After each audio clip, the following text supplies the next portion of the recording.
You're now tuned in to the Cold Hard Truth, Cayman's #1 hard-hitting live podcast show, where we feature some straightforward conversations on political, social, and celebrity news and all things happening in the Cayman Islands and around the world. This show was created to give the people a voice and a means of being involved and informed without any filters. Sometimes it gets crazy, but we always keep it real. We bring you the tea, piping hot, so grab your favorite beverage and join the conversation via WhatsApp at 324-1612. Email tips@caymanmarlroad.com. Now, here's your host, Sandy Hill, broadcasting live from the beautiful Cayman Islands. Miracle Brokers is back. That's right. We're fully reopened and back to work. Our agents are here to serve you with all of your packing and shipping needs. Need to move? Don't worry. Give us a call today. Collect a package, shipping around the world, or straight to Cayman? You got it. Give us a call on 949-5989. Collection by personalized appointment only, where our dedicated agents are on standby to personally assist you. Don't forget to wear your mask, maintain social distancing, and one person per appointment. Check us out at miraclebrokers.com today.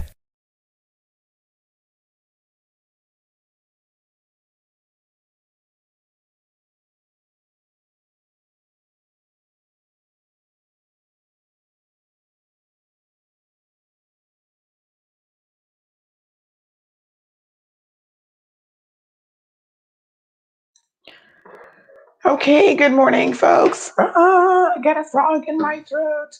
How is everyone? Thank you guys so much for tuning in. Can you believe that it is Wednesday, July the 8th already? Lots going on in the community.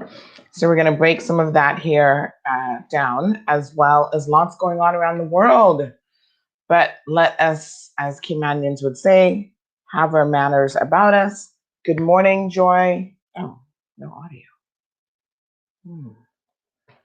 Good morning, Karen. I should have audio. Hi, Bonnie. Let me just double check my audio over here. Everything looks good in terms of audio, so just give me 1 second.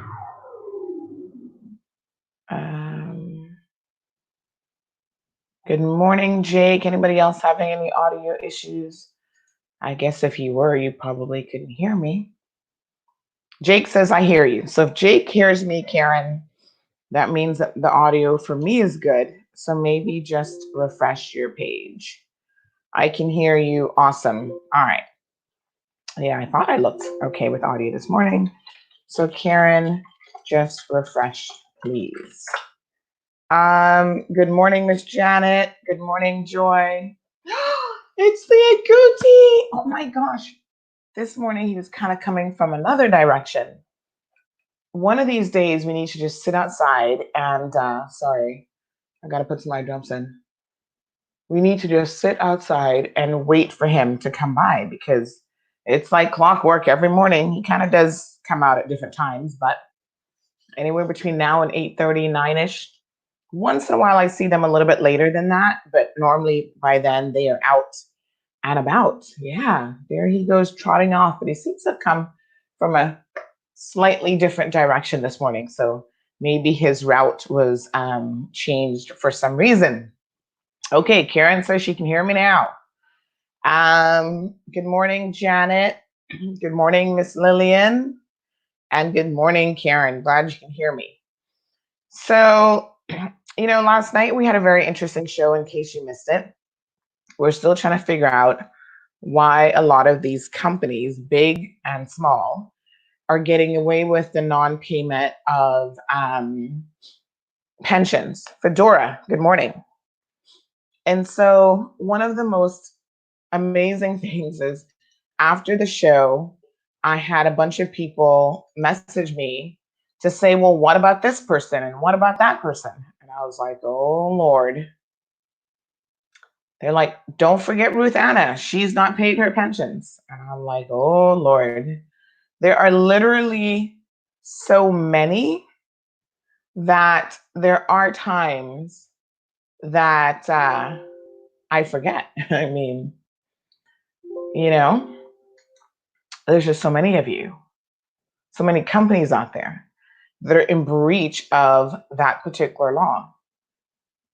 And it makes you wonder what else they're breaching. I have a young lady right now who is trying to figure out what's going on because her part-time employer has told her, well, you're an ad hoc worker.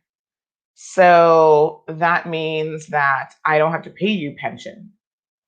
Now, I don't know what she means by ad hoc worker because that term, I know what that term means, but I don't know what this employer means because that term is not actually used in the labor law or in the pensions law anywhere at all. So I'm a bit confused by what it is that she's referring to. So she's trying to get the employees trying to get some clarification from the Labor Department about whether or not she qualified. I mean, I thought the labor law is very clear. Even if someone is working for you on a part-time basis, they are entitled on their part-time wages to be receiving pension from you. So this concept of, which I think really what she meant by that is a casual worker. And I think during the period of time that they're working, they should still be paid their pension. The other peculiar thing about it is when I said to this person, well, how often were you working? They said, well, every week. They'd work about 4 times a week. That doesn't sound very casual to me. So, when people are not adhering to the law, instead of them comping up and say, okay, I do owe you this money. I've made a mistake, whatever, and not paying your pension. So let me get on it. Instead, they try to get fancy and try to not hold up their end of what's required by law. And now they're trying to avoid paying it entirely. And I thought, wow, that is just crazy. And so now this particular worker is going to have to go to the labor board. They will have to file a labor complaint. And the labor department will have to get in contact with this employer to say, yes, as a matter of fact, you do owe this pension money. Their full-time job is as a civil servant. So apparently the insurance is a slightly different consideration because once you can show that you've got insurance elsewhere, you should be fine. But it is once again the employer's responsibility to ensure that you actually do have insurance. When you want to get into business, when you want to own a business and you intend to hire additional persons in that business, it might be a good idea if you don't really understand what's required of you, you don't know what to do. Let me make a recommendation. Hire someone to help you out with your administrative stuff, someone who's knowledgeable about the employment law, about the labor and pension laws, which are all tied in, to make sure that you're compliant. If you are a person that utilizes a work permit,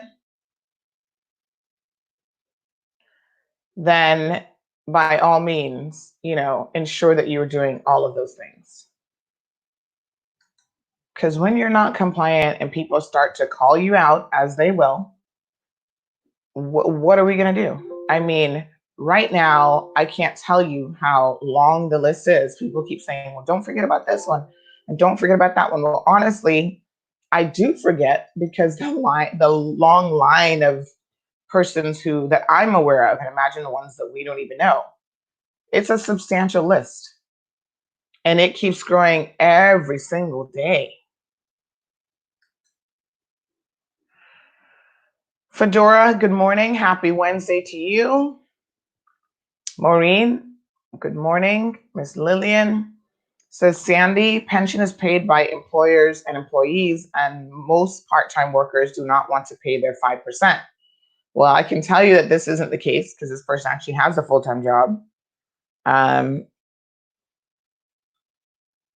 whether the employee wants to pay it or not, that's really not the question. The employer has the legal obligation to ensure that the pension is paid. So it's not something that you can opt in and out of. And the employee cannot dictate to the employer whether they should follow the law or not. The law does that. The law tells you what is mandatory and what you must do from what you must not do.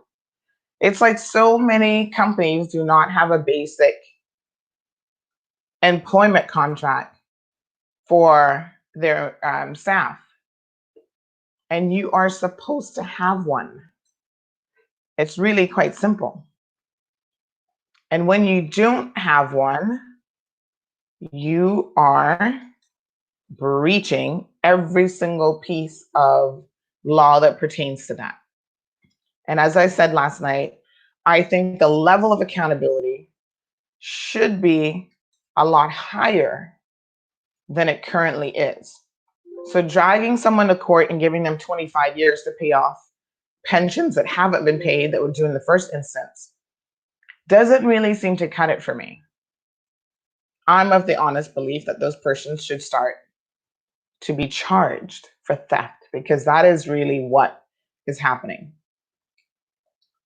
It's one thing if you're not deducting it, and obviously the employee can clearly see that you're not deducting it, and then that should allow them to know that a breach is still happening, but at least you're not taking their money from them.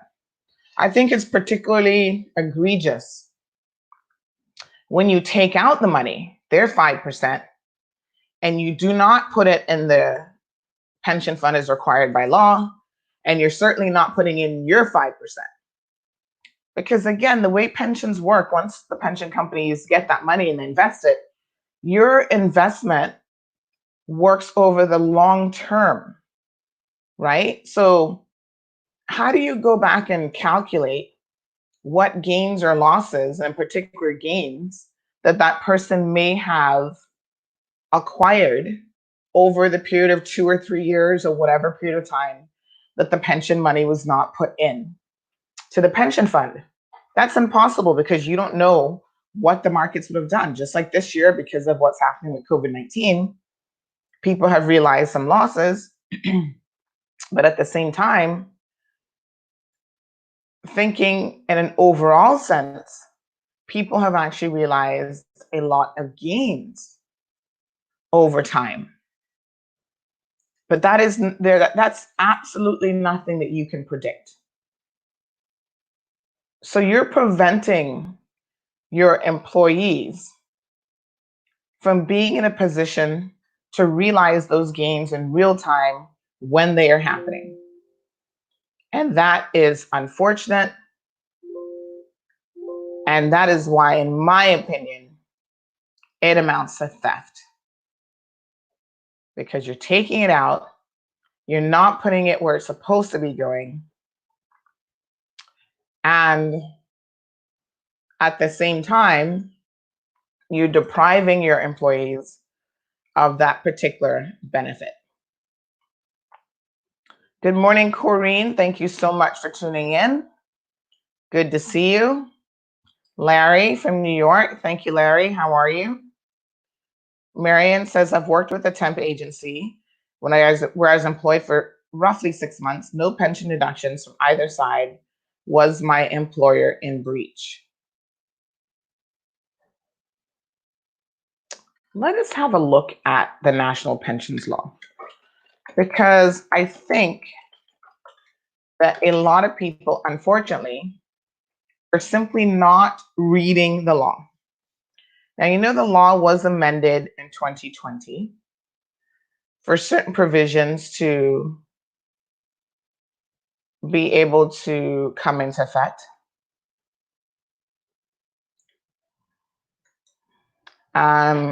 So for example, now if you, I don't know why anytime I open up a government website in Chrome, it just doesn't work for me.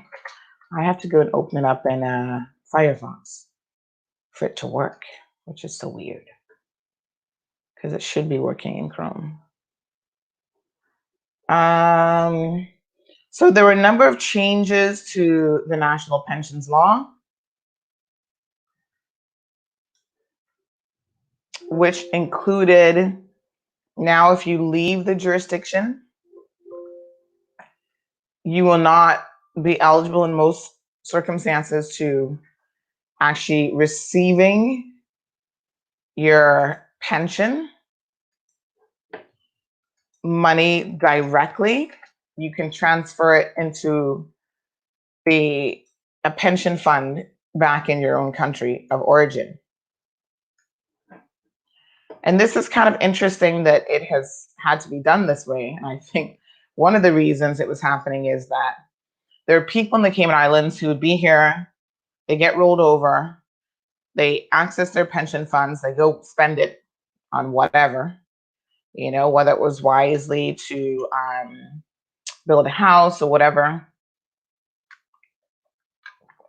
And then when they come back and they start all over again. And it was quickly realized that these persons are in a position, and they're putting themselves in a bit of a situation where really and truly they still have nothing for retirement.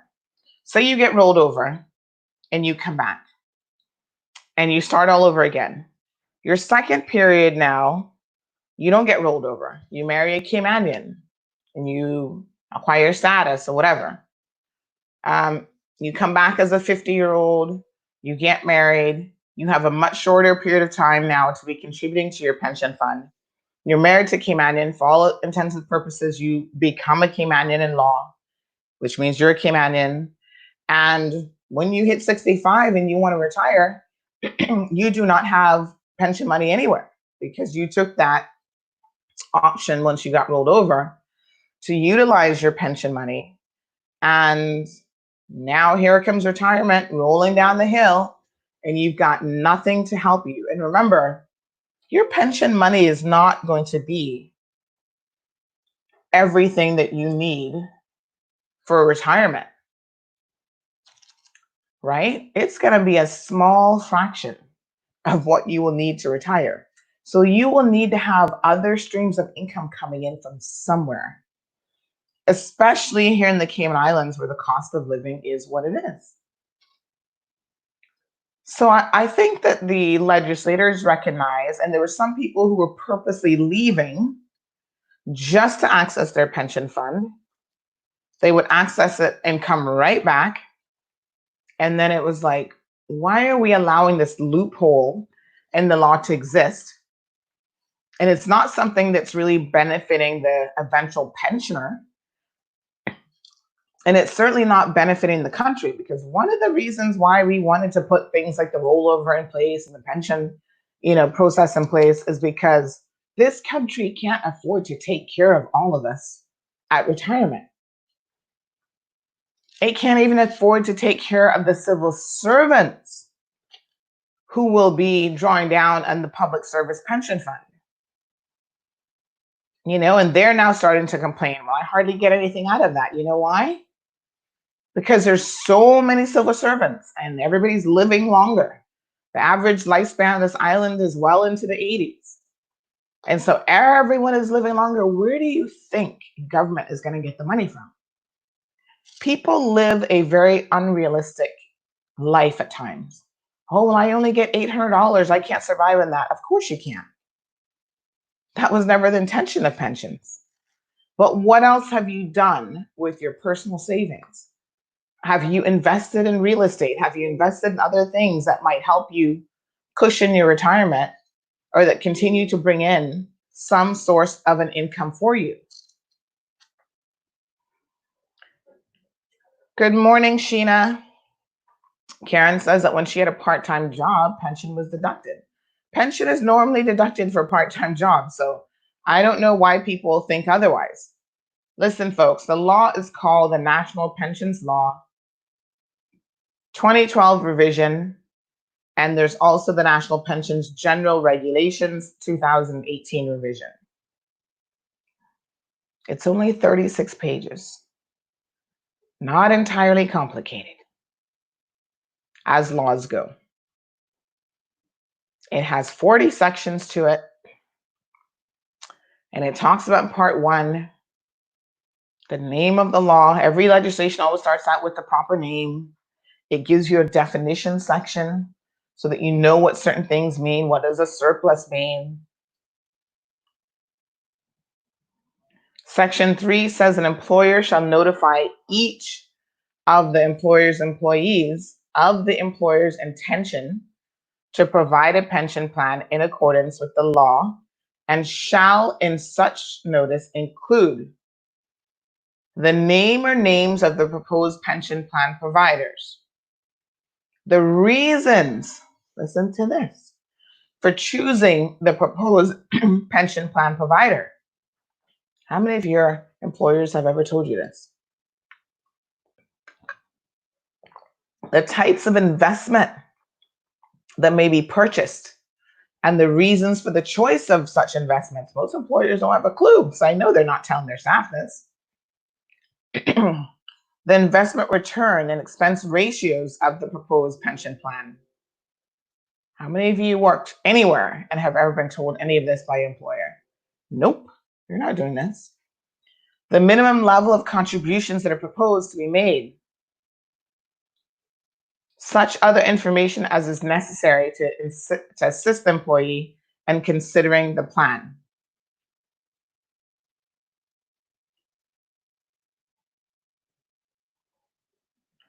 In the notification under subregulation 1, the employer shall provide the names of at least 2 proposed pension plan providers.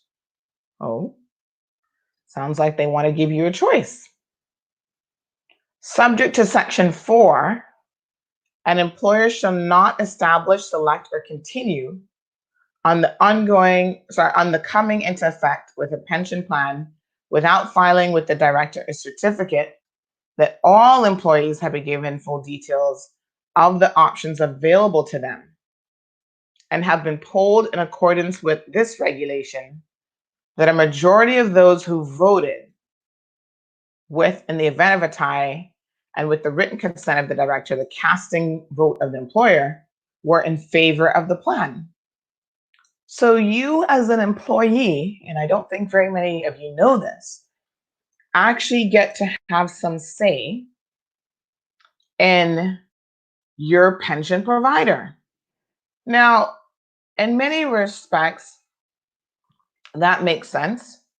Miriam says she's going to be snitching on that recruitment agency, as well you should. Morning, Atlas. Morning, Masu.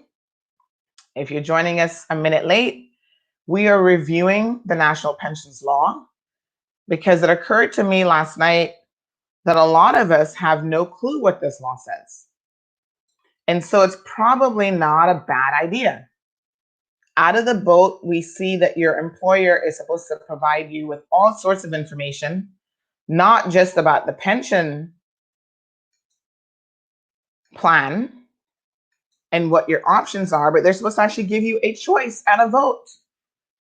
So right now, if you're an employer and you're looking at the shenanigans going on with Fidelity, and your employee, and your employer says to you, okay, we're considering Fidelity or Silver Thatch, you as an employee, as a worker, might want to say, hold on now, I don't want Fidelity. And apparently it can be done by general vote of your staff when you're setting up your pension fund. And they can say, yeah, Fidelity has not proven to be effective administrators of pensions. They're struggling. So because of that, I wouldn't necessarily choose them. That would be your right as an employee.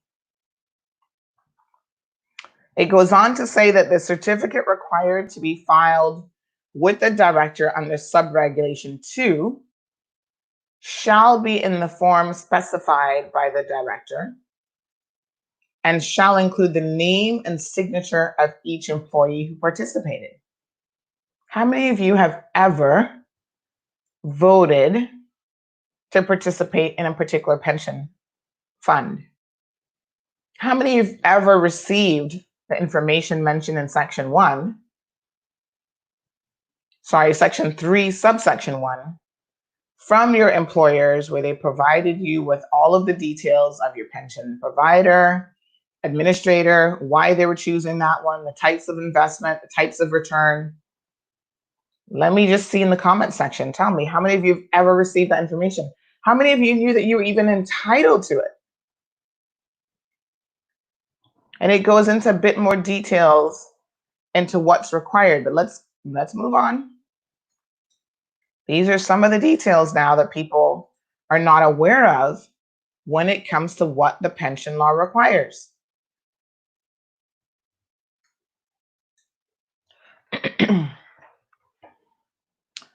It talks about the plan's fiscal year shall end on the 30th of June of each year.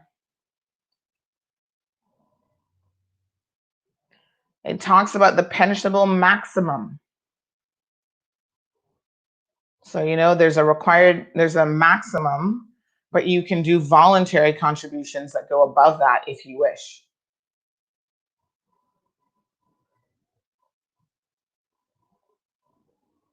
Registration and administration. Now, this is for application fee for registration of a pension plan is $20 for each of the members of the pension plan. The minimum application fee for registration of a pension plan is $250.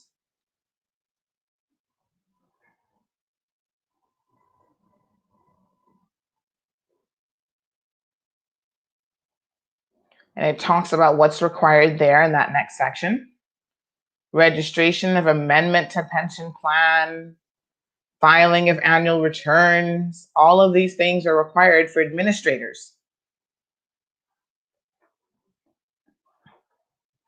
Now, remember yesterday when I was saying to you guys that administrators actually have an obligation to inform the DLP of any breaches? All of that is here in the law.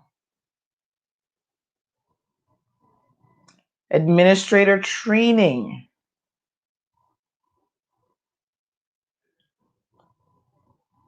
So they're supposed to be trained in a number of different things, and they must demonstrate an understanding of official documentation relating to the pension plan, statement of investment policy, rules or policies relating to pension plan, fiduciary duty of an administrator in the capacity, skills and qualifications required. So again, you can't just take somebody off the street and provide them with no training and have them working as an administrator of a pension fund.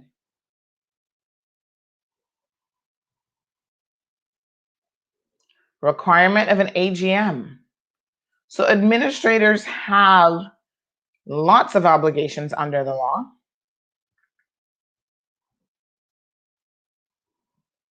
And you can go and see what all of those are. What do you know about your pension companies? Collection of delinquent contributions. An administrator shall maintain a record of any effort by the administrator to collect a delinquent contribution pursuant to section 48(4), and shall bring forward this record to the director in the time and manner specified by the director if the director makes a written request for the record.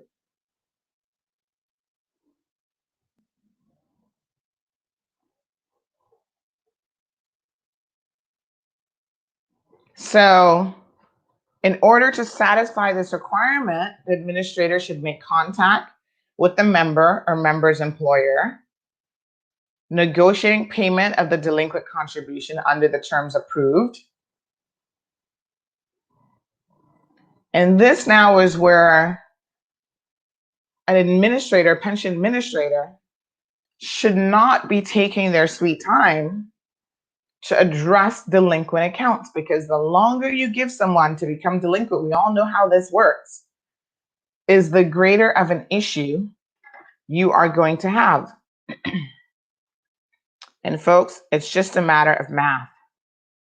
You do the math and you'll see that it's really easy once you become delinquent. It's like a mortgage or any other large bill, right? You miss one single payment And that puts you in such a precarious situation that it becomes almost impossible for you to catch up. Because not only do you have to keep paying your ongoing obligation each month, that one single payment has to be paid as interest is accruing on it. And so by the time you get around to missing 2 payments, and that's why the banks are saying, hey, when you start to miss payments, I'm sorry, we're not going to give you 5 years to try to catch up because we know how this works. We've had the experience of knowing how this works. So for the vast majority of you, you'll never be able to catch up.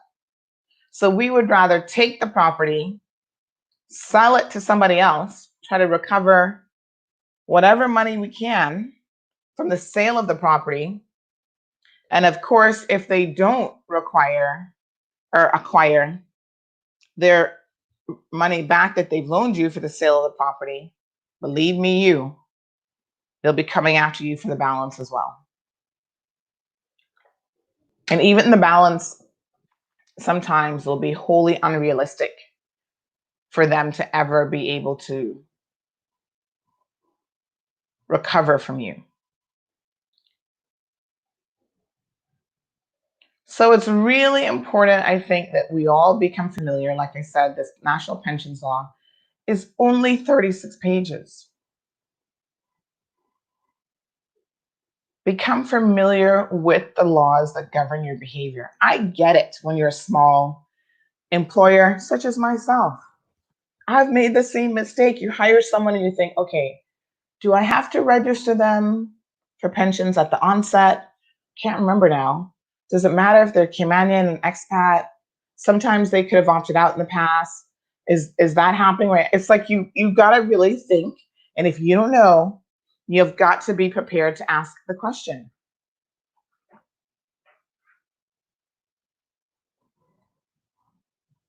So read the National Pensions Law. See what it says. The DLP website actually has a lot of information that attempts to break this down. Sometimes government will provide supplementary documentation where, I don't know if the DLP has done this recently, but they'll have like little flyers and stuff. You can go by their office. You can pick those up, and it tries to do like an FAQ section. Frequently asked questions about pensions. And so,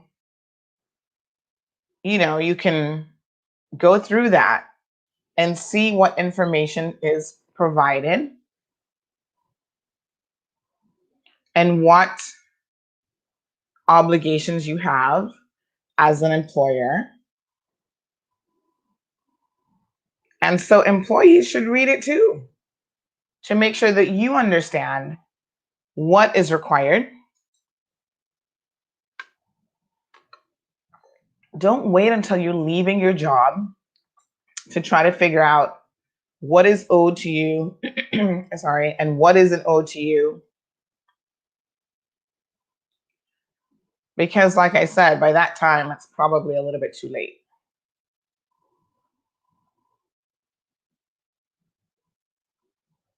So they have a section here, pension withdrawal for dwelling and property statistics, pension-related publications, meeting minutes 2006. I don't know what meeting that was, but that was only published in July of 2019 from 2006. Okay. It seems like in July of 2019, they published meeting minutes for 2006, 2007, 2008. I don't know what happened to the rest of them. But there's a section here about private sector pension housing withdrawal by government employees. So there's a whole publication that explains how that works.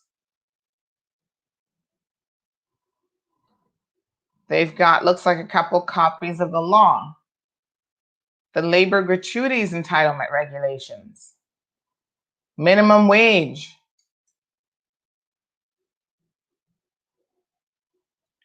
So I would invite you guys, and I know sometimes this stuff gets a bit confusing and you don't always understand it, but just have a look at the basics. None of this should be rocket science.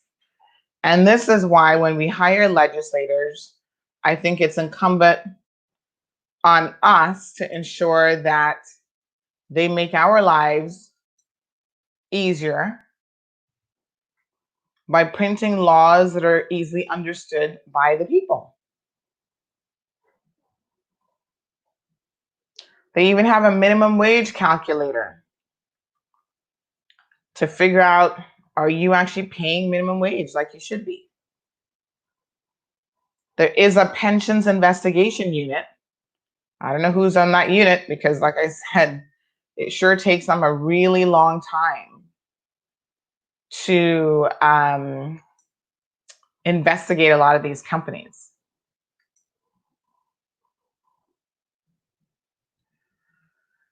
So they used to have an FAQ. I don't actually see it here on the website.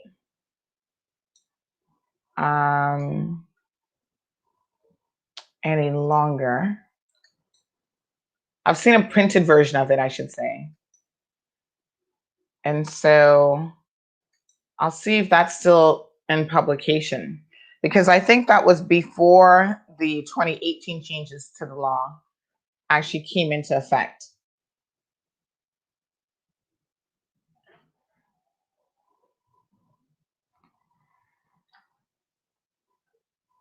The management over there, Bernard Ebanks, Jaffa Lovell Linwood, Amy Wallingston, who's the deputy director in charge of pensions, Jean Hides is head of inspections, Bernard Ebanks is the actual director. They are working, or supposed to be working, on your behalf. And so you need to reach out to them if you have any issues or concerns about what is happening with your pension plans. So here it has, this is not really an FAQ section, but it says establishing a plan. Who offers a pension plan? It has all the pension administrators listed here with their contact numbers, the administrator or contact persons. So there's only so many. There's BAF, there's British Cayman, there is Cayman National Pension Fund, that's CNB, Chamber of Commerce Pension Fund, Fidelity Pension Fund, Island Heritage Retirement Pension Fund, and Silver Thatch Pension Fund. And most of us are well aware of those. Talks about the, well, there's a section called responsibilities. It says, in view of the current legislation amendments, these pages will be updated soon. I don't know how long that's going to take to update, but that hasn't been done. There's a section about employees, what your responsibilities are. Again, that section was last updated in 2016, folks, May the 20th of 2016.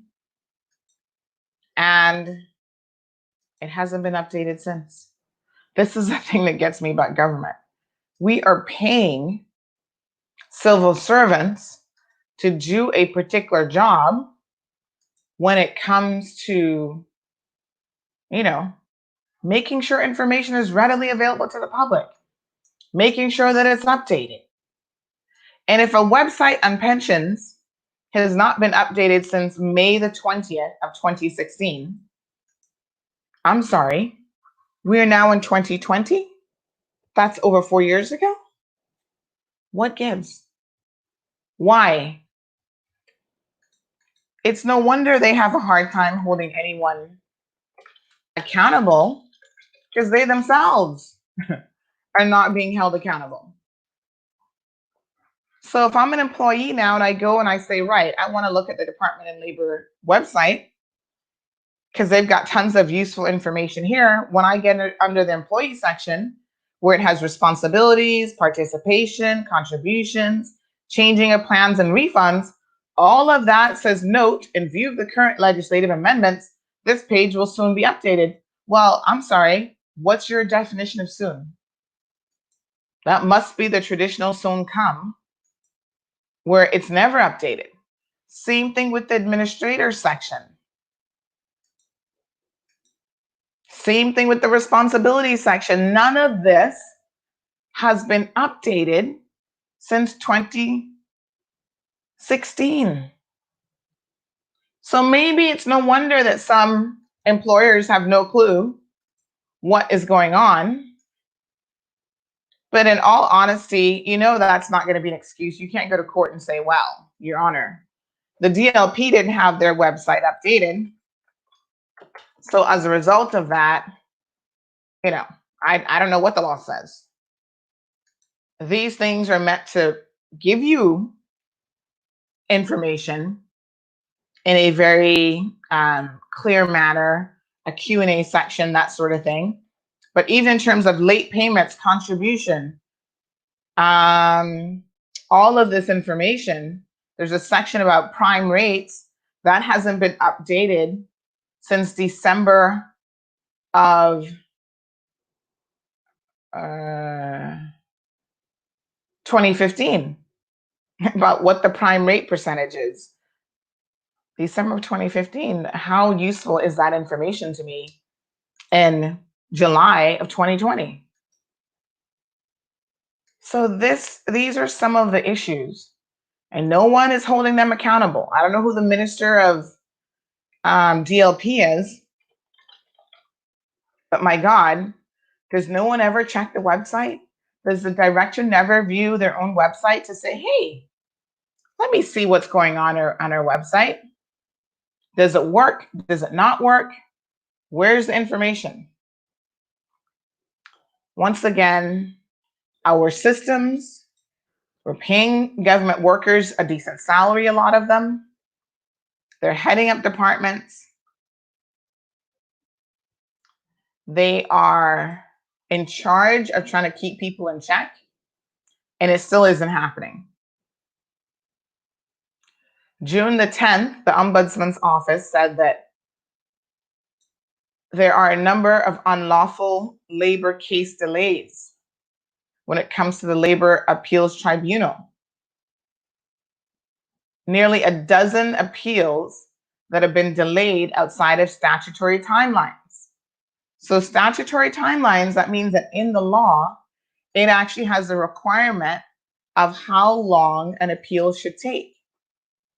And that government board, the Labor Appeals Tribunal, is themselves in contravention of the labor law. I'm sorry, the Appeals Tribunal law, which gives them a certain amount of time in order to get it sorted out. And they're not doing it. So you got to understand that I'm sure employers think to themselves, you're a government agency. You're supposed to be doing X, Y, Z. You're not doing that. And so I must follow the law because we say so. And that's how it works. I'm not saying you shouldn't follow the law. What I'm saying is everyone should be held accountable. You can't have a website that should have pertinent information available to the public that hasn't been updated in 4 or 5 years. Soon come. What is your definition of soon come? Lillian says, all my part-time job pensions have been deducted. However, there's still a group of employees that agrees with employers for no deductions. Well, here's the thing. You don't have that choice. I mean, you can agree all you want. That's like me saying, I'm going to agree for you to come burn my house down. There are certain things that you cannot agree to. And once they are unlawful, you cannot agree to them. So the law doesn't give you the option of agreeing to something that is illegal. That's why you can't agree to sell your children to people for no reason whatsoever. You can't agree for someone to abuse your children just because you might think it's okay. So there are lots of things in law that you are not permitted to agree to because it is just simply unlawful. And there's no exceptions. So an employer would have no excuse if they claimed that the reason why they were doing a certain thing is because the employee, the worker, agreed to it.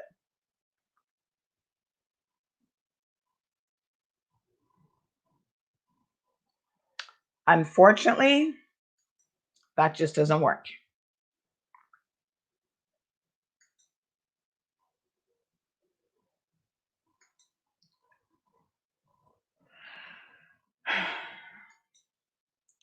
Folks, we have got to really start holding people accountable. You know, it's one of the things we try to do here on this program. I know sometimes people get offended. They're like, oh, you know, she's outing the small man with certain things. Listen, we don't care if you're small, you're big, you're medium sized, you're tall, you're short. It doesn't matter to us. When the public brings us information and they say, listen, this is what's going on. This is why we think that this is something important that should be discussed. This is why this particular employer needs to be highlighted. Just after yesterday's program, I had a woman contact me. She said there's a certain politician, wannabe politician, whatever you want to call them, who's running for public office. And as a result of that, you know, you would think that they would be extra cautious, but as we can see, that doesn't matter here in the Cayman Islands. If you're running for public office, you don't necessarily have to be any better well-behaved than anybody else, apparently. You can be a wife beater. You can be an alleged child molester, because we have some of those in the LA too that are alleged. You can be someone who doesn't pay your pensions to your employees, and there will be no accountability. Dwayne Seymour, no accountability for non-payment of pensions. And the people don't seem to care, and it doesn't seem to matter. He can find money to put on a concert, music. He can find campaign money and all this other stuff, but he can't find money to pay his outstanding pension arrears. And we, the people, are going to show up to these concerts, party and have a good time, drink the man out, right? I think he's a father of 5 or 6 children.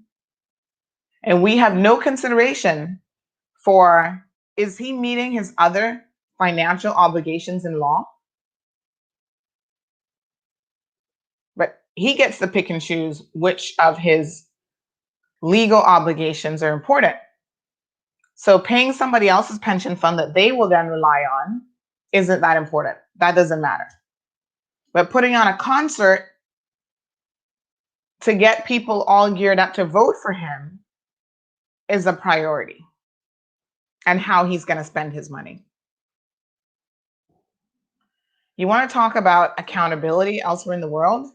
Here are these 2 guys from Bermuda. Did you guys see this story yesterday? They went to some function. It was supposed to be a fundraiser they cleaned, or the patron of the establishment cleaned.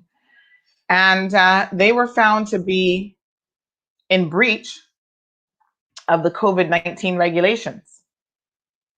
They're cabinet members. And this just happened over the weekend. So on Monday of this week, that was 2 days ago, they both resigned late Monday after a video went viral, showing them flouting the COVID-19 health restrictions. Zane DeSalva and Wayne Kane served as Minister of Tourism and Transport and Minister of National Security, respectively, have resigned. In the video, they were seen at the Blue Bar and Grill and a crowd of patrons who were not wearing a mask. The Blue Bar and Grill said that, yes, they had a fundraising function. They claimed that people initially were compliant when they showed up and they had their temperatures checked and they sanitized their hands and blah, blah, blah. So they claim. I don't know about all that, but video was then circulated to demonstrate that that was not the case. So they said they had a sit-down dinner for 2 hours. Social protocols were met, social distancing protocols, sorry. And as the night went on, distancing was not maintained. I'm sure there was liquor at this bar and grill. And the Premier of Bermuda said he denounced the behavior of the two cabinet ministers, noting that their actions did not reflect the government's months of struggle and hard work to keep Bermuda safe. Imagine that. And all two of them resigned. Now let's flash back to the Cayman Islands. When we had an apparent breach by the spouse of a minister, not only did we get no resignations, no apology, no nothing, we got a convoluted story about Mary, Jesus, and the baby, and a donkey. And to this day, none of us have any clue what that parable was actually saying. Why is it that in the Cayman Islands, we have so little concern for people following the law if you fit a certain mold? So if you are a politician, you seem to get a pass. If you are a person of financial wealth, you seem to get a pass.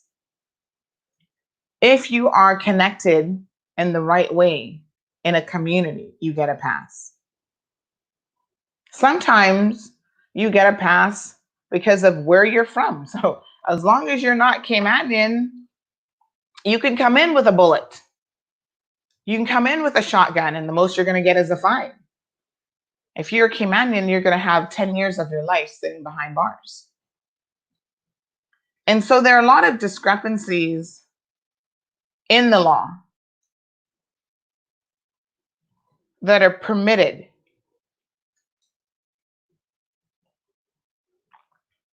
And it's hard to understand why that is allowed, why the people of the Cayman Islands sit back and on a consistent basis do not address it.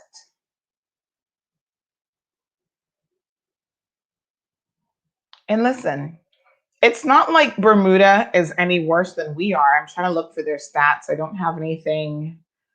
And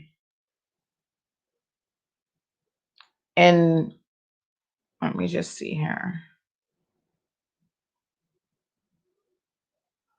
They had 141 cases in mid-March. So they're probably on par with us. Let me just see if I can get some updated information here on Bermuda. But they're probably on par with us in terms of the number of infections. You know, they're a country, I think, of very similar size in terms of population size.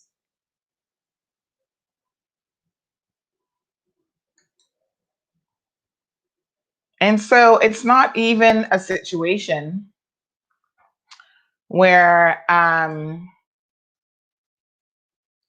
they have it rampant like in the US, where they're having thousands of cases and, you know, it's spreading like wildfire. But it becomes a matter of principle, really. When you accept that if the laws are there in place, they are to be applied equally to everyone. And people who breach the laws should not be able to do so without some recourse. So around the world now, we have 11.8 million confirmed cases, over 500,000 deaths. The United States has reached over 3 million cases. Brazil, who's been getting hit hard, and we just saw yesterday that the president of Brazil has been confirmed as COVID-19 or coronavirus positive, 1.67 million cases in Brazil. India has now slightly overtaken Russia for number of infections. And I can tell you that the US is in dire states.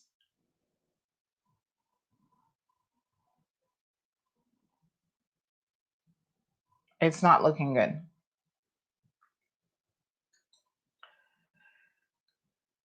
And despite the fact that Bermuda has a relatively low number of infected persons, 2 ministers still resign on Monday because of their breaches.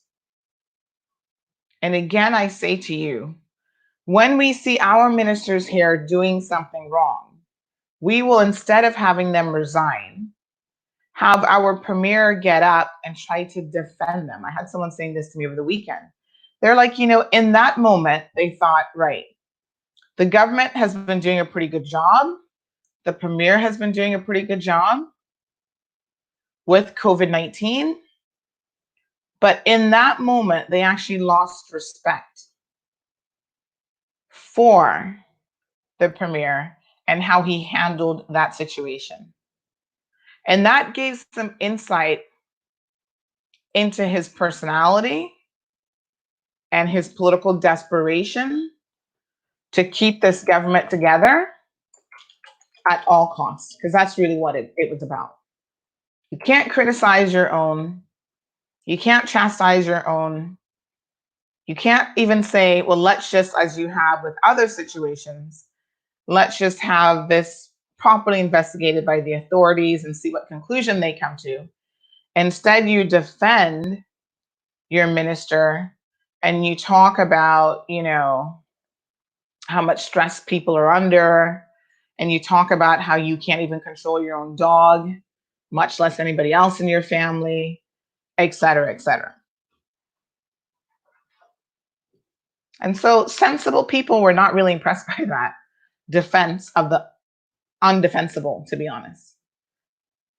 But in typical fashion, we moved on quickly and it became business as usual.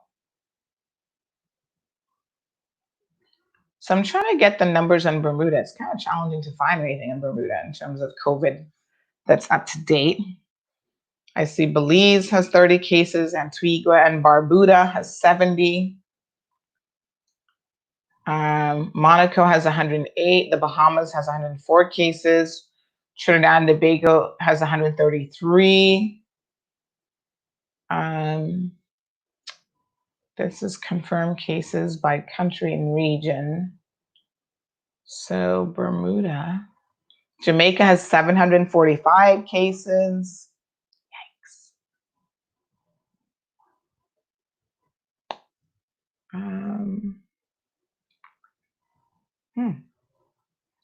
Yeah, I can't find, I cannot find, let me see if this can be sorted by numbers. It doesn't look like you can sort this alphabetically. I cannot find Bermuda. And you know what else? I couldn't find Cayman on this list either. The other day when I was looking, I'm like, where's the Cayman Islands? We're not in here. So Barbados has 98. I don't know if they're tallying us under the UK because we're still, I wouldn't think so because we're an individual jurisdiction in terms of our borders and stuff like that. This is the Johns Hopkins University website. So let me try another one. because there's several different institutions that are keeping track of the data that is out there, data trackers. And I think, let me try this one. This is another website that has information based on country.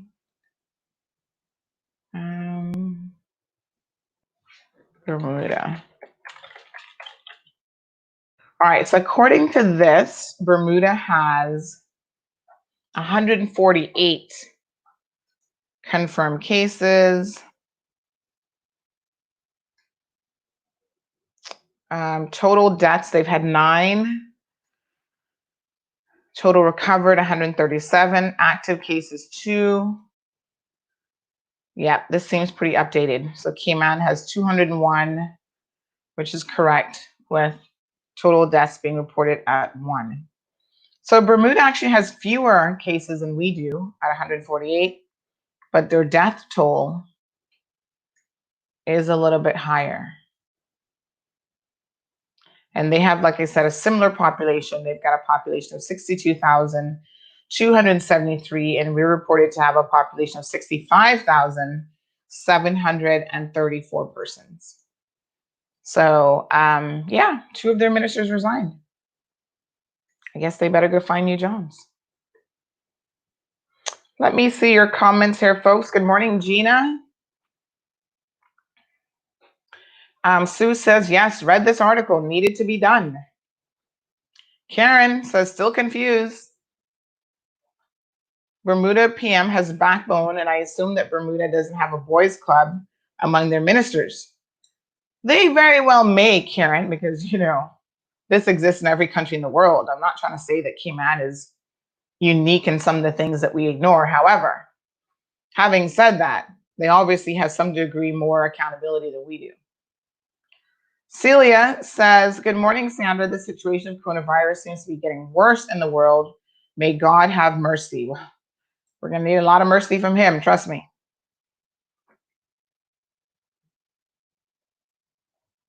Morna says they should drop this thing called pension plan because of all you have to go through to receive your hardworking money. When time's in need, you can't receive it. So Morna, let me ask you a question. If we had no pension plan in place, where do you think right now people would be getting money from in order to kind of get through this situation? People have been getting thousands of dollars from their pension fund during this emergency situation. So let's say, hypothetically speaking, pensions didn't exist and COVID-19 still hit us in 2020. Where would people be getting money from at all? Now, I know you're frustrated, and I know Gemma's asking about BritK. They haven't paid out. Gemma, you need to email dlp@gov.ky and file an official complaint. But Morna, if it didn't exist, where do you think in this moment right now anybody would be getting money? Silver Thatch has paid out millions of dollars. That's millions of dollars that has gone largely into this community to help people. If that cushion didn't exist, do you think the government would be finding this money to help people out? The money wouldn't be there. And so whilst pensions is not intended, it's not a savings plan, and it's not meant for you to be able to dip into it on a regular basis. In emergency situations like this, when you have no choice, you could see where having access to some of your pension money is beneficial. So just because the pension administrators are not following the law and they're not doing what is required of them, that doesn't mean that you just throw it all out. What's that saying about throwing out the baby with the bathwater? So because the bathwater is dirty, you're going to just throw the baby out too. Well, that's not a good idea.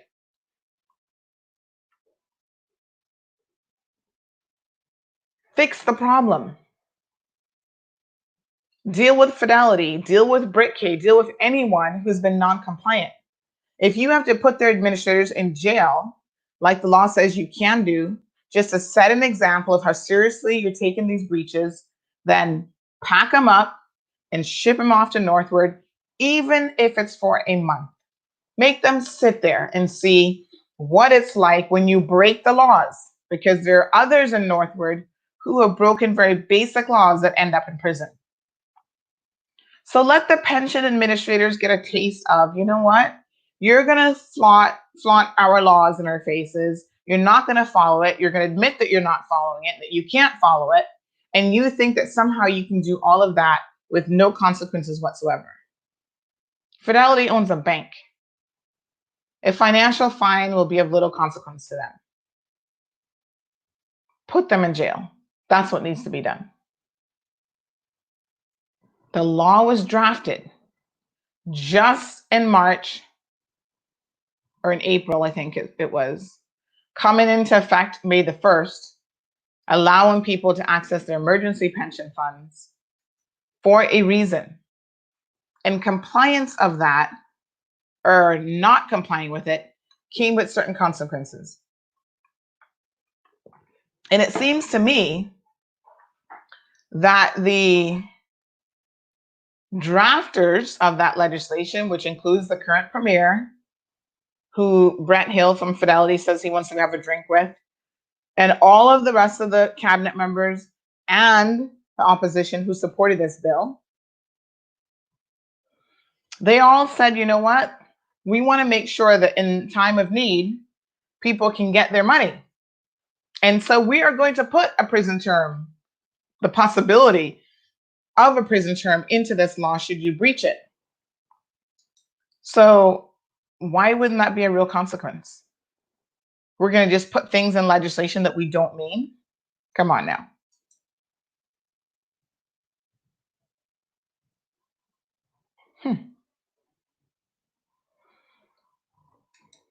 It's time that we had enforcement of our laws. It's great to have laws on the books.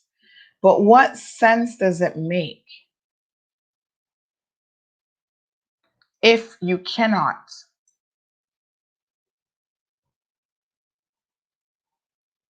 enforce those laws? You might as well not have them, because somebody wasted time drafting the laws, thinking of the consequences and all of that, and putting it in place for nothing to happen. For them to still flaunt the law and be like, whatever. I understand, Morna. Trust me, I know how people are frustrated. And this is why the DLP, the Department of Labor and Pensions, needs to step it up. They need to say to Fidelity, pay your pensions. Now, I am shocked that despite making this public apology last week, this guy at Fidelity, what was his name? We actually sent him an email as well, is still very much doing nothing. Michael Anderson. Let us email him again. Good morning, Mr. Anderson. Persons in the Cayman Islands are still, we're going to put still in capital letters, and let's make it bold, not receiving their COVID-19 emergency pension withdrawals, despite the fact that Brett Hill claimed in the LA, let me just spell it out just in case he doesn't know what LA means, in the Legislative Assembly,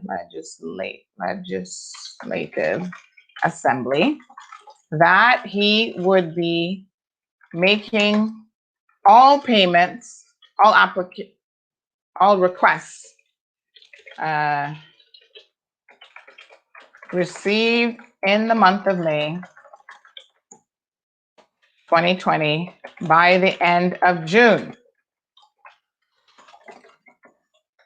Despite this being far later than the 45 days stipulated by law, here we are in July. Let's say here we are a week into July, because it's actually past a week, and persons continually contact Cayman Marl Road about the non-payment of their pension money. Honestly, what is the real issue here? When are people going to be paid? Okay, let's keep it short and sweet. We're sending it to Michael Anderson at Royal Fidelity. He's the one who did the whole apology last week. We're going to send it to Brett Hill at Fidelity Cayman. We're going to send it to Amy Wallinson.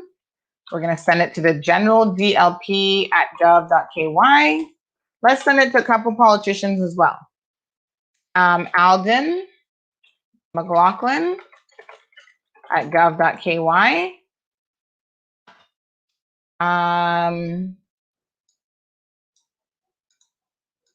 Hold on one second. Who else should we send this to?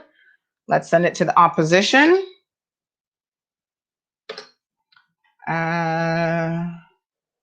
I think we should. Yeah, Sharon says they have money to move offices though. Opposition, I don't think they have an official. I think it's oh gosh, what's their email address now? I think Alva, yes, Alva Saku normally sends something. We have Chris Saunders' email address. Do we have anybody else? Forget the rest of the government. We'll just send it to Alden. Maybe Austin. I don't know how much poor Austin can do here. And we know if we send it to Alva and Chris, the opposition will get it. I don't think we have an email address for Arden. Oh yes, Mr. From Northside, Mr. Ezard. I'm supposed to have Ezard's email address. Give me 1 second here.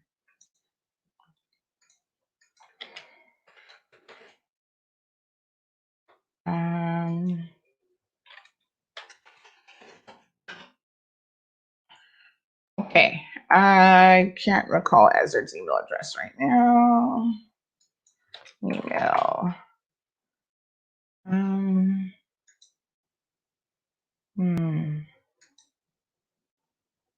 He has a lady there who manages his office.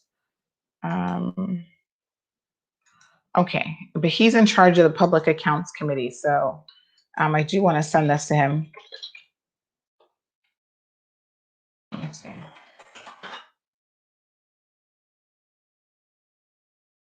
All right, so we're going to send this to a few of them, and once again, we invite you to come and explain your actions directly to the people of the Cayman Islands.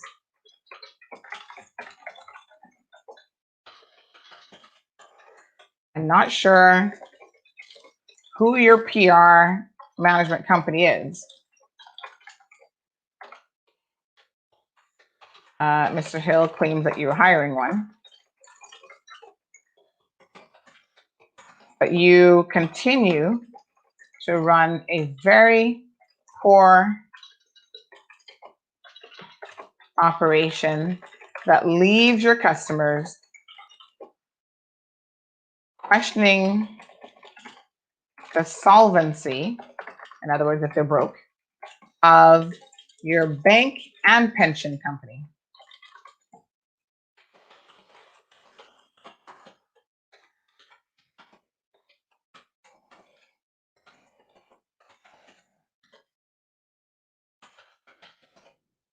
Okay, this matter should be addressed directly if you wish to regain any semblance of loyalty from your clients. All right, like I said, let's not belabor the issue. We'll keep it relatively short and sweet, and we hit the send button. Let's see if we get a response from any of those persons. Sharon, Fidelity had money to move office space, but not to pay their people. Yes, and for those of you who don't know, they did make an announcement to say that they were moving offices. The announcement went up yesterday. I think we posted it on our Facebook page. They're in their Fidelity building. I believe they said on the 3rd floor. So you can check that out. And Tricia says, had 2 persons yesterday come into my office asking for Fidelity pensions because the one in town told them that they had moved to the 3rd floor. I'm on the 2nd floor, and I told them they were not on the 3rd floor, which not that I know of, because a company is on another company, I think, is on the 3rd floor. Fidelity Bank is on the ground floor, just as you walk up the stairs, and they're just not happy because they're running them around looking for them. So yeah, so there's some confusion, but they have issued some sort of I'm trying to see if I can find it. They have issued something saying that that they are let me see what they have here. That they have moved offices. So it says here, 3rd floor Fidelity Financial Center. So Tricia, I'm not sure why they were coming to the 2nd floor. I don't know if the people in town were confused, but it does say 3rd floor. So again,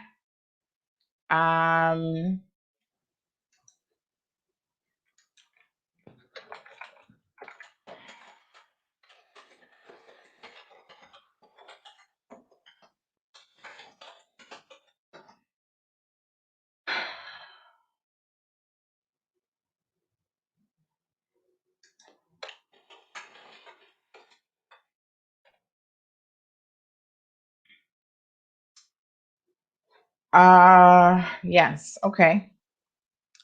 Barbara says they soon file for bankruptcy. Well, I don't know or not, but I think they should at least talk to the people about this because a lot of people are questioning whether or not they even have the money. People are like, what else could it be? All the excuses in the world in terms of, delays and, oh, we don't have it together. I mean, it's been long enough. So I don't know what else would possibly be the issue, what other explanation they could have for what is going on. Here's the notice that they sent out yesterday, telling people to call this number. And of course, nobody answers the number.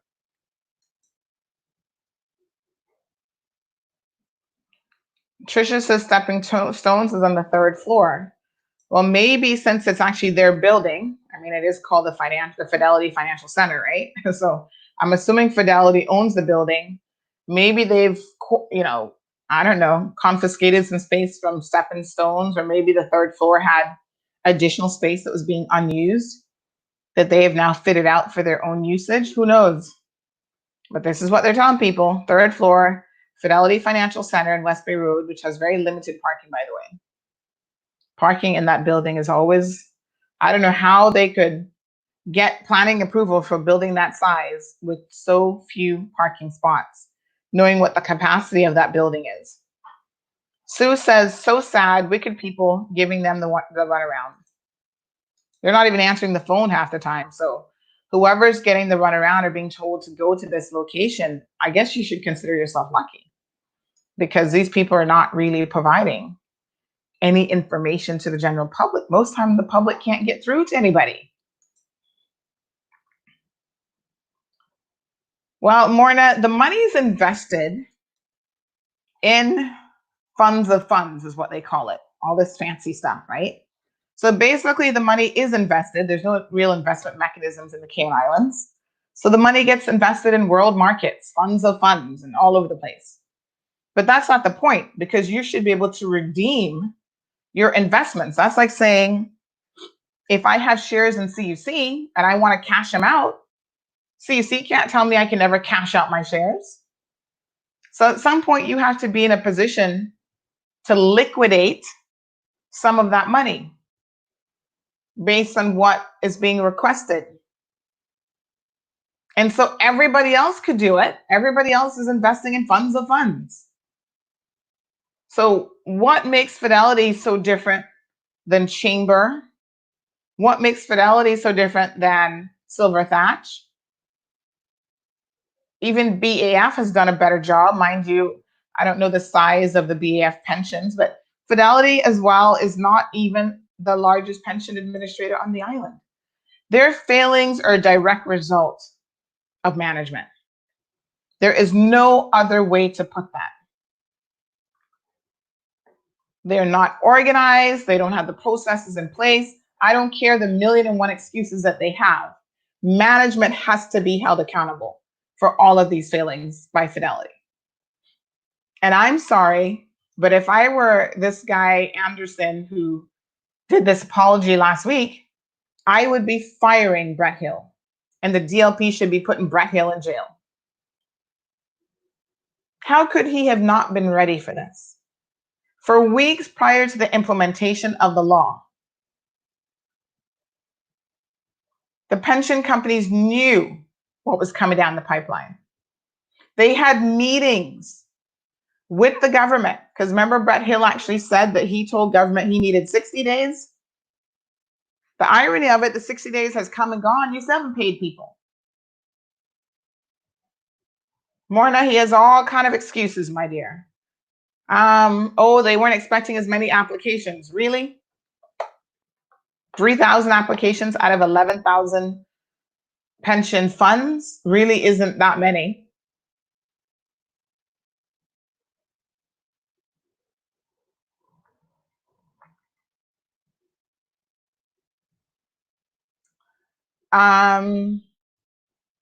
They claim website issues, IT issues, not enough space, not enough. They've had every excuse under the book.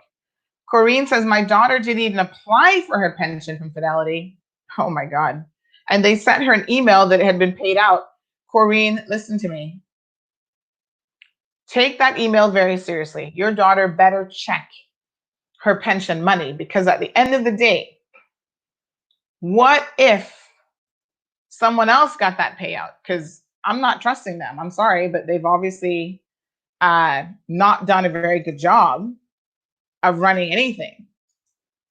So what if your daughter's money has been paid out to somebody else?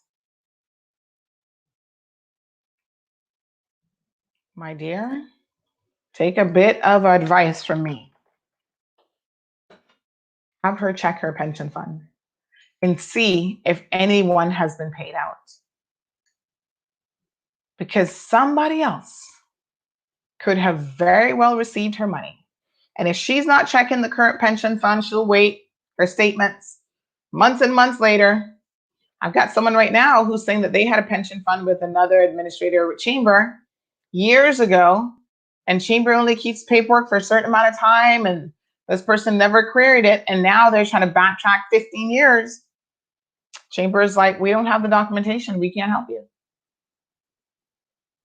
But they're like, I worked for this company in private sector, and I was supposed to be having a pension fund. You cannot wait 5 years, 10 years, 15 years to make sure that your documentation is in order. Because by then it's too late, the paper trail has disappeared. There's no way to prove one way or the other whether they have your money, where the money is, nothing. So keep on top of these things. This is where now you as an employee has a responsibility to yourself to make sure that your money is being paid.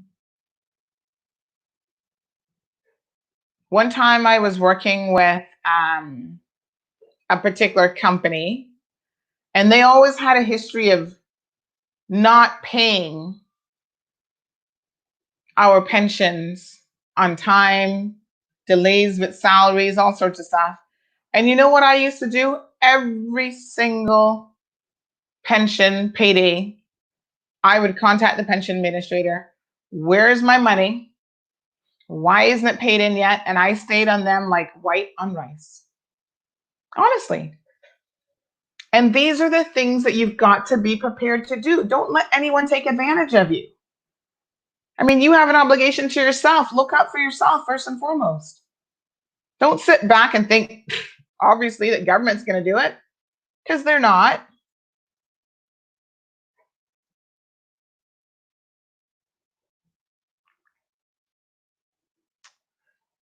I'll inform you guys if we get any sort of an update on that situation.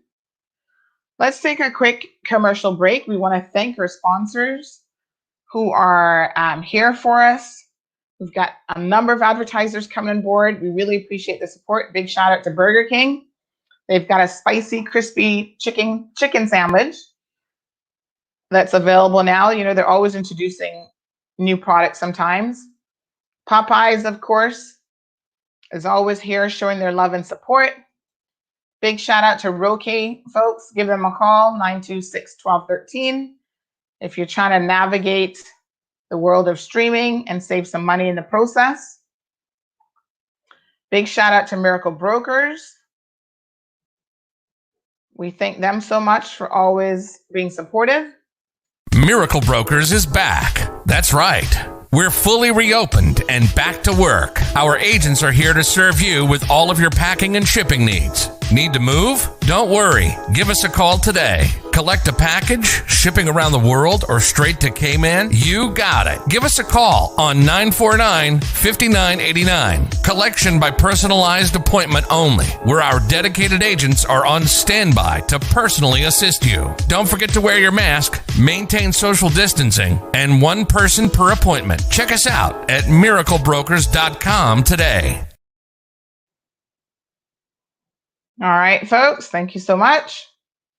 Does anyone have any idea what is going on in terms of not just the sargassum, yes, that we are accustomed to seeing on our shores, but also all the dead fish? Did you guys see these pictures yesterday? We posted on our social media pages a compilation of like the sargassum and the dead fish. There's like tons of dead fish. I don't know if I've never really seen it necessarily with the sargassum, so I don't know if it's connected to that, or is there something else going on in the water that is causing the poor fish to die? But that was something that was observed yesterday, and we received a few photos. Explain this one to me, folks.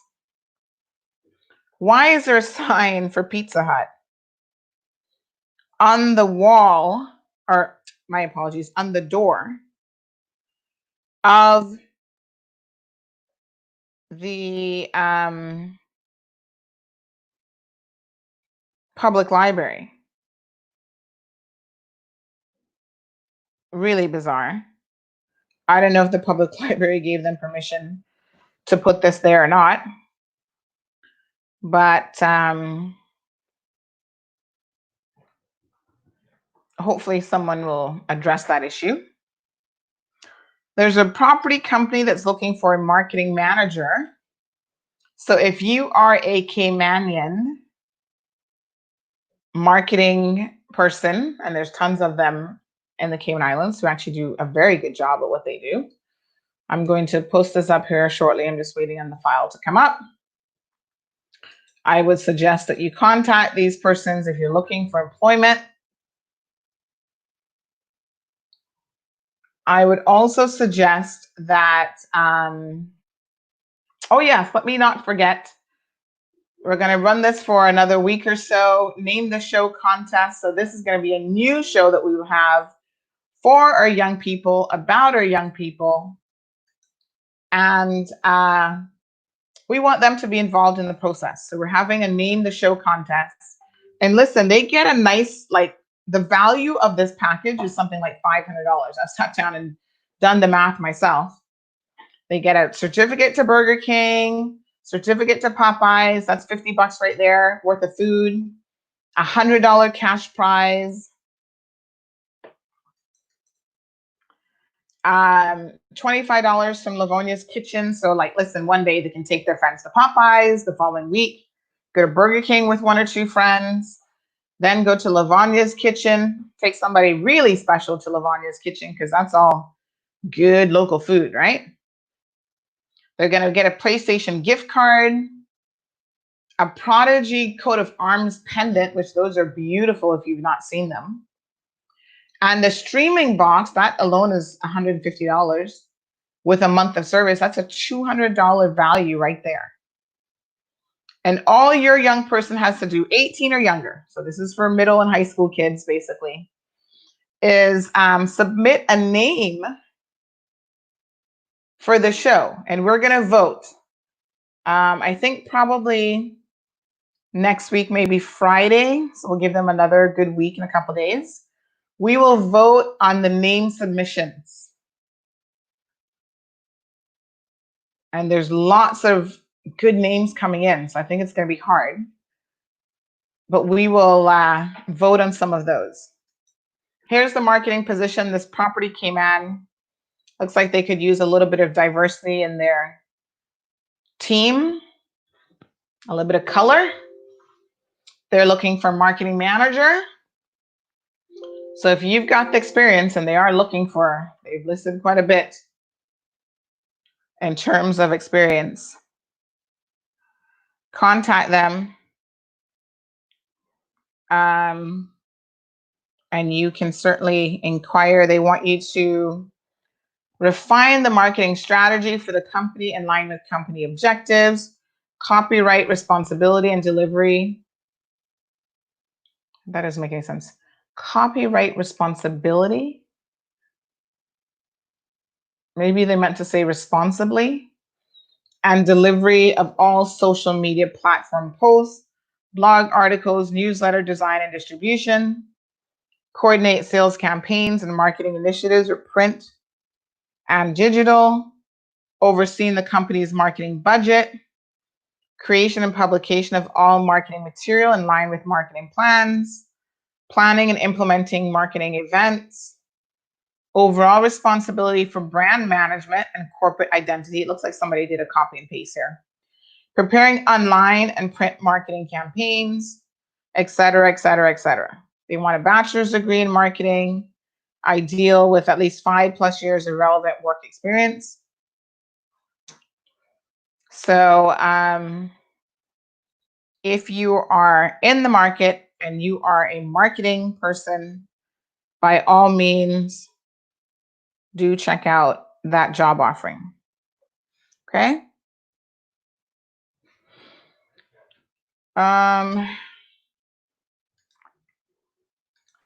Let's just take a quick look at the madness that's happening around the world in relation to COVID. So there has been this is kind of interesting development. I was telling you guys last night that international or foreign students, so if you're in the US and you're on a foreign student visa, which a lot of our kids are, the Trump administration on Monday announced that if you do not have the ability to take your classes in the traditional in-person environment, so in other words, if your university or college moves your classes to online, you have got to go. So you'll be forced to leave. So try to understand what this is saying, right? Again, we had this article up on our website. If you've got kids going to an American university, you will want to ensure that you've read this article. So foreign students must leave the US if universities go online for fall. And of course, a lot of the universities are going online for fall because the president and his administration and the US as a whole do not have this COVID situation under control, and the outbreaks are ridiculous.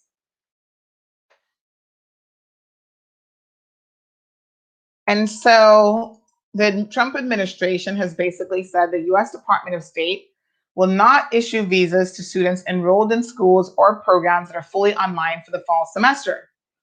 nor will U.S. Customs and Border Protection permit these students to enter the United States. So if you've got a child that goes to a U.S. university, by all means, please pay attention. So this was a news release issued on Monday, and this is what ICE has said.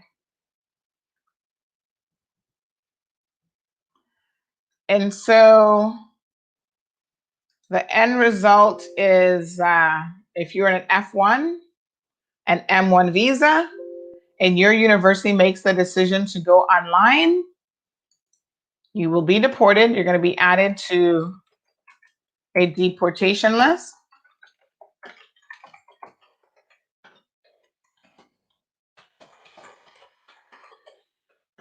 And that isn't good. So you may want to keep your kids at home. Now, this morning, we've got a news break, breaking news, I should say, that Harvard and MIT are going to sue the Trump administration because of this. Not going to, they have, I think, already filed the papers. So on Wednesday, they filed a lawsuit against the Trump administration over this directive that would essentially strip foreign students of their visas if their coursework was entirely online, because Harvard is one of those institutions that plans to go online. They do not want to force their children, or their students, my apologies, to attend in-person classes when the virus is out of control. Some of these universities are like the size of a small country. Some of them have a population size larger than the Cayman Islands. So why would they force these students to be in confined areas where oftentimes it's impossible with hundreds of students in a class to have social distancing and all of these measures that are going to be extremely costly, and you're still putting the health of those students at risk? So they have said, hold on a second, we're planning on going online completely. Why is the Trump administration forcing our students, or international students, to either be deported or not be able to enter the country? And here's the issue with it, is a lot of these students, funny enough, may not be able to leave. So what's the Trump administration going to do? Put them in an ICE detainment camp or whatever they're called? Because their borders are closed where they're from, or because of the travel restrictions that are in place in order to get halfway around the world right now, it may not be possible. So Trump and MIT suing the White House, the Trump administration. Harvard's president, Lawrence Bacow, said in a message to the university community that the order came without notice. Its cruelty surpassed only by its recklessness. Wow. It appears that it is designed purposely to place pressure on colleges and universities to open their on-campus classrooms for in-person instruction this fall, without regards for the health and safety of students, instructors, and others. That's what the university president said.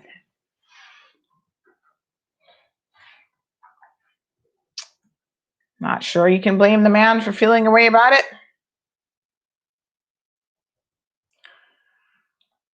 In other news in the US, the Trump administration is also pressing officials to reopen schools this fall. And I mean, like I said, it's not like they have anything under control in the United States. Remember, he reopened churches, they've reopened bars, it's been a free for all. And the numbers are proving that the strategy of theirs just isn't working.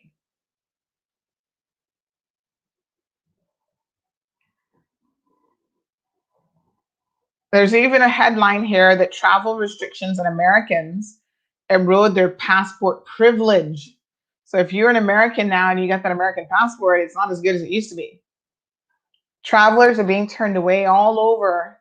Some of them apparently were trying to go, 5 Americans were trying to go to Sardinia, which is in the Mediterranean, on a private jet. Imagine that privilege.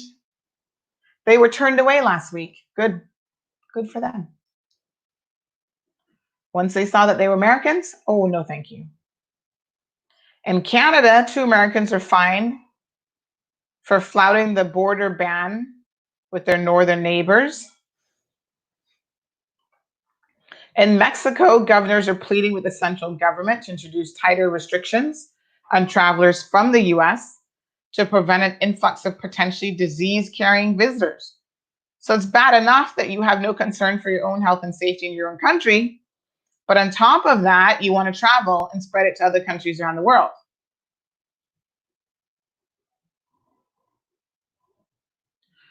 This says, while virus travel restrictions may vary from country to country, much of the world is united in one aspect of their current response: travelers from America are not welcomed.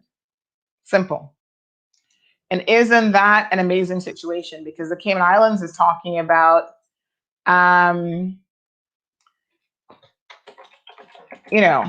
opening our borders. Well, when we open our borders, everybody does understand that we are going to be opening our borders and we fly into Miami every single day.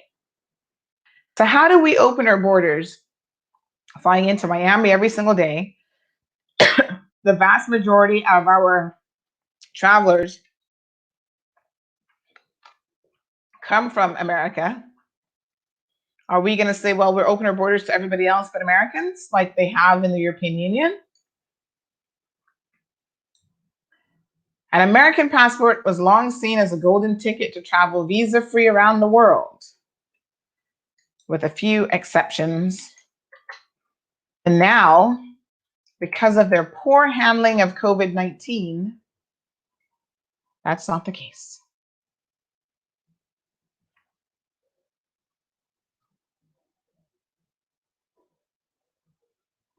Sweden.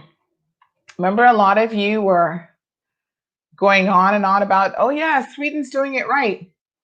Let them do whatever they want.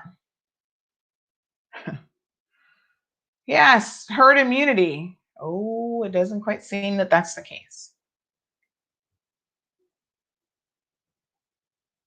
They had an open air experiment where they were willing to say, we will take our chances and we believe in herd immunity and blah, blah, blah. Well, it turns out the numbers are in and they were wrong.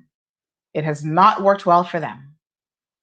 And so I know that there are a lot of persons who have been going on and on and on about this whole herd immunity argument. Oh, well, Sweden is doing it. The days were early yet. And trust me, it's now proven that what Sweden was doing was not a good idea. I'm going to post this article on the Facebook page so that you guys can read it for yourselves.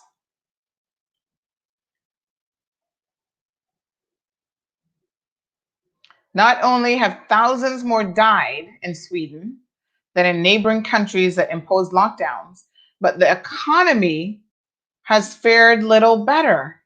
So this was always the argument, like, oh, let's protect the economy. Well, the problem with that is, I think this is one thing I completely agree with the premier on.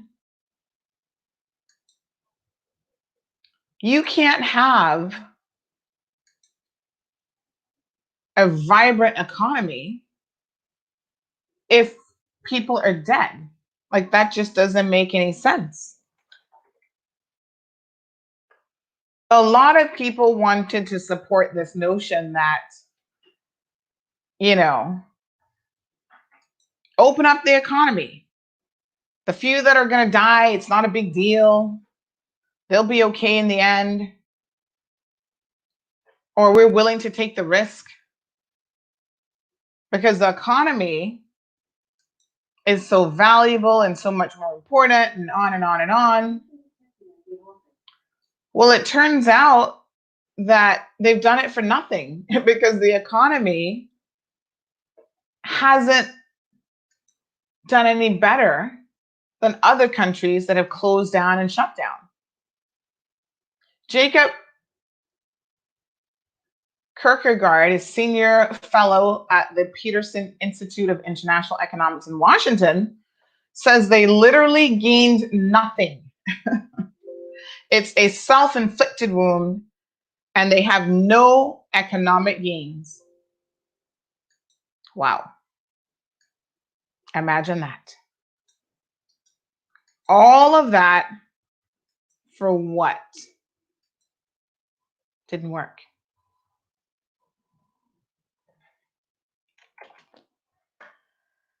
Well, there you have it. The hard, cold truth, folks. Everybody wants to be an expert on coronavirus. Everyone wants to talk about herd immunity with coronavirus when they don't understand it, they don't know anything about it, none of those things. But they are happy to talk about what government should be doing. Oh, shut down the countries, do this, do that. Don't shut them down. Money's more important. We'll be able to ride it out. People are going to die from financial. This is what I heard people here right here in the Cayman Islands saying. People will die quicker from not having a job, was what I was told.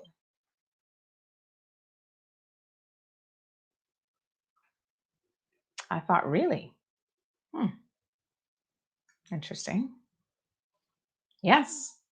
People are going to die because they can't go out there and earn money. Well, look at the Swedish model. People have died anyway. They didn't lock down. And what was the point? It didn't even help the economy.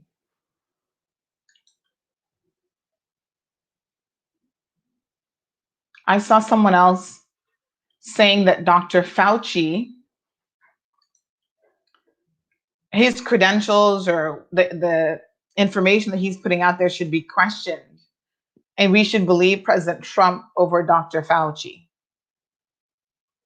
That's what people are saying. Caymanians, no less. So many of us have drank the Trump Kool-Aid that we are, in my opinion, dumber than him. His niece is writing some book about why he may not be as sharp as people because she's saying something about him having some sort of a learning disability.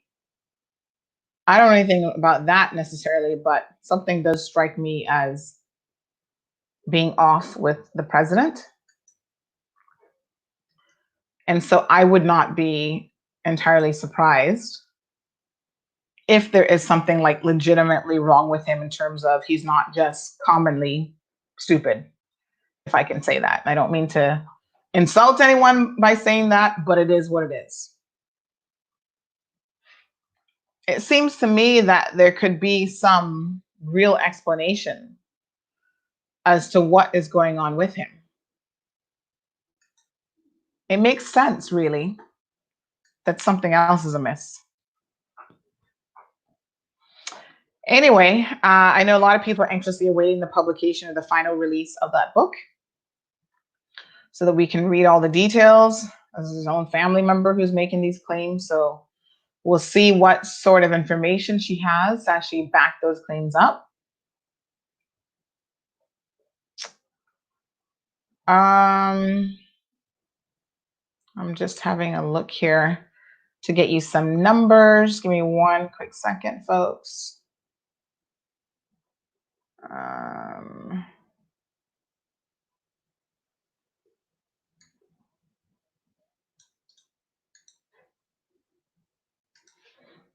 Okay, so let me just see here. All right.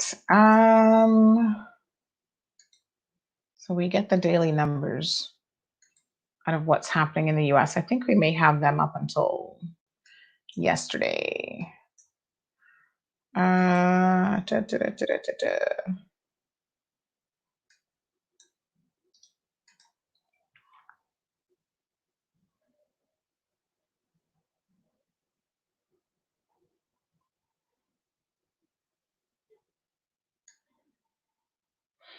Shootings in New York last month reached their highest number in 24 years. Wow. The former and current NYD leaders are blaming the increase on the city's bail reform and court backlog, as well as the release of criminals from prison. Maybe because of COVID, I don't know, they've been releasing them. Virus update, President Trump orders schools to open in the fall. He's pushing for it to happen, even as the US virus cases top 3 million. So let's look at some of those numbers. They were having daily totals of new infections over 50,000. It's gone over 50,000 now. Again, Dr. Fauci has warned that that will go up to over 100,000. And he is saying, do not misread a falling death rate. Because again, there'll be people who want to jump on that and go, well, that means that we have acquired herd immunity. Not so quick. Hong Kong faces a third wave of infections. President of Brazil has tested positive.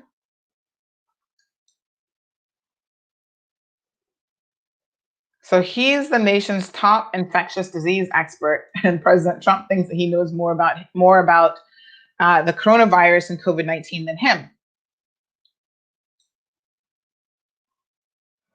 He's saying, do not, this is a quote from him, a false narrative to take comfort in a lower death rate.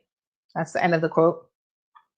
Which President Trump, top White House officials, and several governors have stressed in recent days. So it's out of control, but they're looking for anything that they see as a positive silver lining to be able to just pick on that and be like, oh, well, fewer people are dying.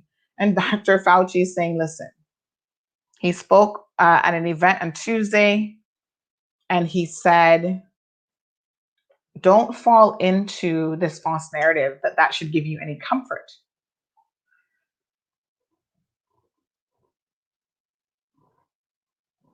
Because people are out there trying to get infected. He says, by allowing yourself to get infected because of risky behavior, you're part of the propagation of the outbreak. There are so many other things that are very dangerous and bad about this virus. Don't get yourself into false complacency.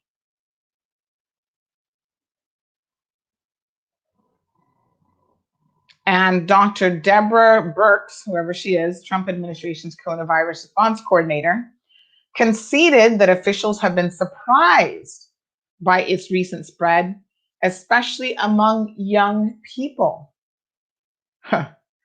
None of us really anticipated the amount of community spread that began in really our 18 to 35-year-old group.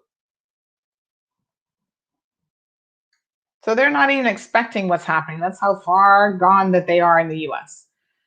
You'll see that we posted a 17-year-old on our page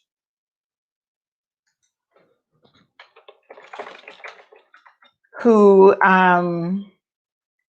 died after contracting COVID-19. She has survived cancer and had other issues when she was younger. And her family, when she got sick, didn't take it seriously.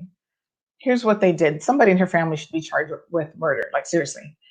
They allowed her to use her grandfather's oxygen tank. Don't know why. That's not the same as being in a respirator. You know, she started to turn blue or gray or whatever, and they were giving her her grandfather's oxygen tank.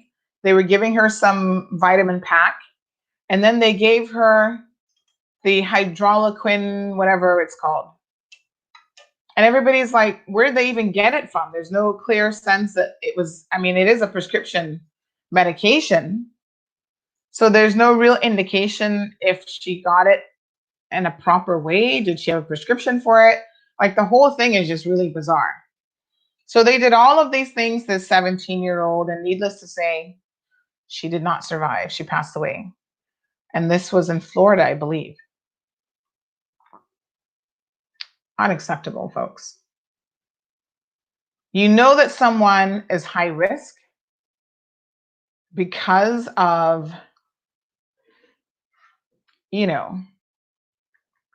their underlying health conditions. and you still treat them with home remedies. I'm sorry, but that sounds to me like somebody wanted to kill off this poor 17-year-old child. Why? Anyway, folks, that is our show for today. Today's Wednesday, so we do not have an evening show again until tomorrow. So we'll be back tomorrow morning, and we'll have an evening show. I'm trying to figure out for the evening show if we're going to have an employee on who says a political candidate has not paid their pension money for a very long time, and they are sick and tired of chasing them.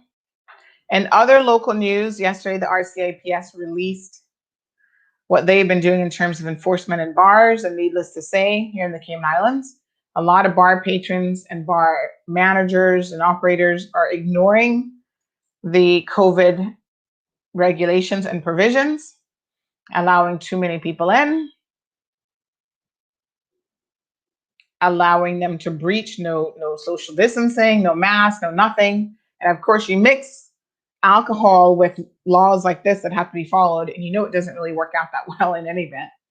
And in one case, the police said that at a particular bar on Seymour Drive, the patrons got aggressive with the police. Can you believe it? They had to call in additional enforcement, additional officers to address what was happening. I'm like, what? Wow. All for a drink, you can imagine. Now, I know we're all desperate to get out and try to get back to normal, but heaven forbid we should have any clusters or any outbreaks because of this kind of stupidity. Every single person in this community will be in lockdown again and subjected to the same restrictions that we had before. So your ability and your decision to be stupid is going to impinge on my right to have my freedom and to be able to not be under curfew and under lockdown 24/7. Please, people, think about the larger community. It's not just about you being able to go to the bar and get pissed ass drunk. What about the rest of us? What about the rest of us who enjoy going to the beach for mental health and wellness? Enjoy exercising unencumbered? Enjoy taking our children out for some degree of fresh air, or looking forward to schools reopening. With this kind of behavior in place, I mean, thankfully our numbers are remaining, no new infections yesterday as of 4 o'clock. So our test results continue to be good. And by the way, just to clarify, the test results that we have been receiving, there was some question about were there any duplications in there? And I can confirm that yes, that 20,000 plus persons, there are people who've been retested for a number of different reasons. Some bank employees are actually being retested every, I think someone says every 4 weeks or something, but they're constantly being retested because they are front-facing employees. So keep these things in mind when you're out there having a good time. Do so responsibly. Donna, thank you so much for tuning in. So Donna says that she's in St. Louis, Missouri. Missouri. And she tries to catch the show every day. Some common sense is just not available and used. I know what you mean, Donna, unfortunately. Charles enjoyed the show today. Thank you so much, Charles. Thank you guys all for tuning in. Elizabeth, buenos dias. Perla says some of the pension scheduled a monthly meeting to explain their contributions. Silver Thatch offers that on a monthly basis. Yeah, Silver Thatch actually offers, if you are registered with Silver Thatch, you can, even just as a member, it doesn't have to be for your company even, but companies can have Silver Thatch come in and have meetings and educate their members of that individual company about how pensions work, as well as the individual member can reach out to them and say, hey, I would like to have a meeting, and I want to know more about how my money is invested, and am I like in a high risk investment or lower risk, or there's certain factors that they utilize to determine whether or not they will be putting you into certain types of investments. And so you can query and ask all those questions. And you can request a meeting. Now, obviously, at the moment, they're probably a little bit busy trying to get pension payouts to continue, but that's your right as a member of a pension plan. So don't allow anyone to take that right away from you. Exercise it if you wish. Folks, thank you so much for tuning in this morning. I'll be running a few errands. I've got some physio that I need to get done this morning as well. A little issue, my shoulder cuff and my feet continue to get treatment. And, during the lockdown, a lot of us who do physio, we were not able to do physio. So even that is like a luxury to be able to do that sort of stuff. Get your dental appointments in, it's like, don't get us locked back down, folks. Use a little bit of common sense. But as Donna says, common sense definitely isn't common. Enjoy your day. It's a beautiful day outside. I don't see a cloud in the sky almost. So go out there and go for a nice walk, enjoy the beach. I don't see quite as many people exercising anymore now that we don't have the restrictions in place. So I don't know if they're just going earlier in the mornings before the sun comes up or what's going on. But before, during the lockdown, I've never seen so many exercisers on the road. So that was good and a welcome change. So let's keep up some of those positive habits that we've adopted. And enjoy your day. Be safe. I'll see you guys here, God's willing, tomorrow morning at 7:15. Miracle Brokers is back. That's right. We're fully reopened and back to work. Our agents are here to serve you with all of your packing and shipping needs. Need to move? Don't worry. Give us a call today. Collect a package, shipping around the world, or straight to Cayman? You got it. Give us a call on 949-5989. Collection by personalized appointment only, where our dedicated agents are on standby to personally assist you. Don't forget to wear your mask, maintain social distancing, and one person per appointment. Check us out at miraclebrokers.com today. Thank you for tuning in to another edition of The Cold Hard Truth. Make sure to check Facebook for showtimes and more information and the latest news at CaymanMarlRoad.com. Subscribe to our IG and Facebook pages to get the latest happenings.